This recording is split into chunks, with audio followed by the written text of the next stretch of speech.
Israël poursuit donc sa campagne intense sur Khan Younes, principale ville du sud de la bande de Gaza. L'offensive se déroule notamment autour de deux principaux hôpitaux. Des dizaines de milliers de Palestiniens continuent par ailleurs de s'entasser, je vous le disais, à Rafah, à la frontière avec l'Égypte. On en parle avec Lucille Marbeau, porte-parole du CICR à Paris. Bonjour et merci d'avoir accepté notre invitation sur France 24.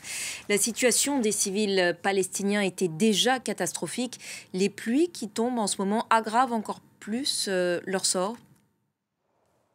Tout à fait, la situation est absolument dramatique. Vous le mentionnez dans votre lancement tout à l'heure. Il faut s'imaginer qu'aujourd'hui, 1,5 million de Palestiniens sont amassés sur seulement 20% du territoire de la bande de Gaza, sur à peu près 60 km². Ce sont des camps de fortune où les personnes déplacées manquent absolument de tout, de nourriture, d'accès à l'eau potable, d'hygiène tout simplement de base.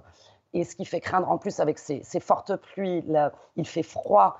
Désormais, la moitié de la population de Gaza est mineure.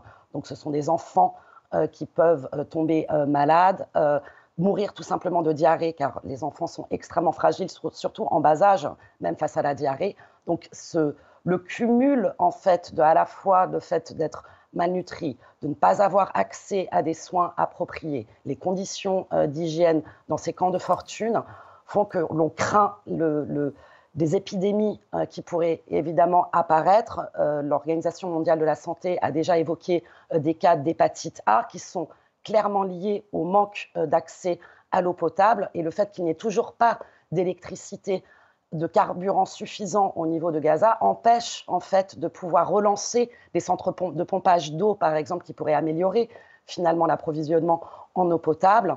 Et également, aujourd'hui, aucun des centres de traitement des eaux usées ne fonctionne.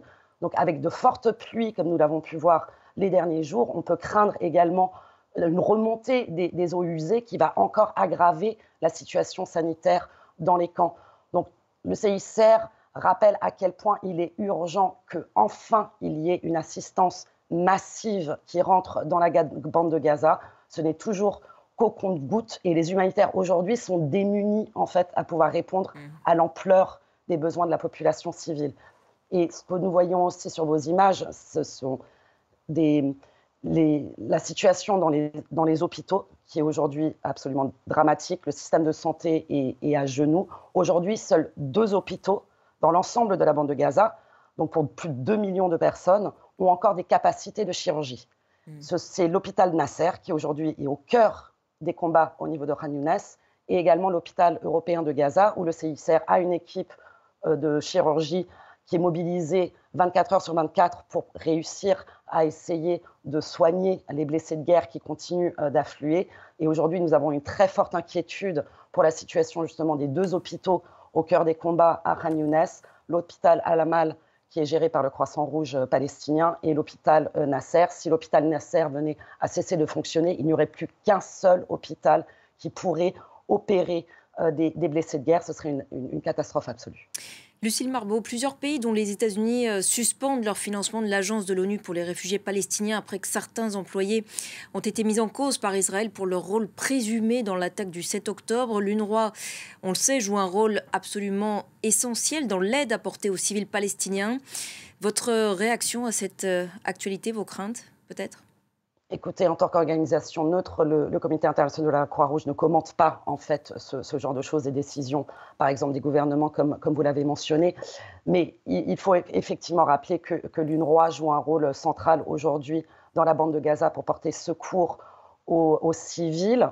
Nombre de leurs centres justement accueillent les civils et sont aujourd'hui absolument surpeuplés. L'UNRWA fait également, comme toutes les organisations qui sont sur place, telles que le Comité international de la Croix-Rouge, fait tout pour porter secours et protéger les civils. Une dernière question rapidement. Le CICR, on le sait, a facilité la libération des otages retenus dans la bande de Gaza. Vous êtes, on le sait, en contact permanent avec tous les protagonistes. Les tractations avancent pour la libération des quelques 130 otages restants ?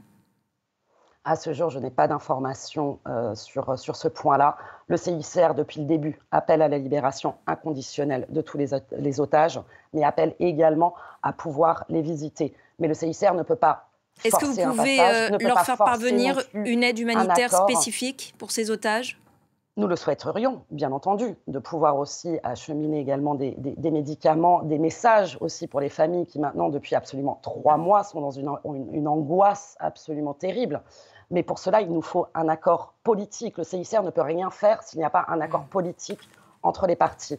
Et j'aimerais rappeler une dernière chose. Aujourd'hui, ce qui est le plus urgent et le plus prioritaire, c'est un meilleur respect du droit international humanitaire. Cela concerne bien entendu le sort des otages, comme nous le disions, c'est contraire au droit international humanitaire, mais également l'assistance massive. C'est une obligation de la part des parties d'assurer le minimum vital à la population, mais également des conditions sécurisées pour que les humanitaires, tout simplement, puissent travailler et puissent accéder aux personnes les plus vulnérables. Et nous pensons notamment aux personnes dans le nord de Gaza qui ne reçoivent quasiment plus d'aide. Merci beaucoup Lucile Marbeau d'avoir répondu à nos questions aujourd'hui sur France 24.